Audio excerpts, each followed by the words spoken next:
জয়া তো super artist, এটা বলার কোনো অপেক্ষা রাখে না। যে কোনো চরিত্রের জন্য উনি পারফেক্ট, ওনাকে যেটা দিবেন সেটাই। আর আমি যেটা হয়েছে, আমাদের প্রিপারেশনটা ছিল, আমরা স্ক্রিপ্টটা আগে পেয়ে গেছি, আমি একটু সময় নিছি আমাকে গোছানোর জন্য। আমার যে ক্যারেক্টারটা আমি করছি, আমি ক্যারেক্টারের মধ্যে ঢোকার জন্য একটু টাইম নিছি, এবং ওনার সাথে যেই আর্টিস্ট হিসেবে যেই কোঅর্ডিনেশনটা, এটা ভালো ছিল, কারণ আমরা আলোচনার মাধ্যমে করছি, উনি আমাকে গাইড করছে, আমি ওনাকে ফলো করছি। আবার আমার ডিরেক্টর যে ছিল মুর্তজা আতাশ জামজাম, সে 24 আওয়ার এইটার ভিতরেই ছিল, এবং সে সবসময় আমাদেরকে বলছে আমি এইভাবে চাই না, ওইভাবে চাই, ওইভাবে চাই না, ওইভাবে চাই।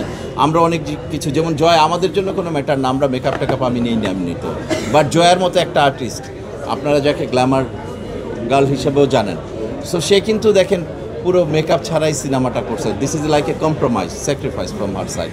সো একটা আর্টিস্ট যেই চিন্তাগুলো করে, চেতনাগুলো নিয়ে করে, সেটাও তার মধ্যে ছিল, এবং আমরা দুজন খুব ভালোভাবে কাজ করছি, আমাদের কোনো গ্যাপ ছিল না আন্ডারস্ট্যান্ডিংয়ে।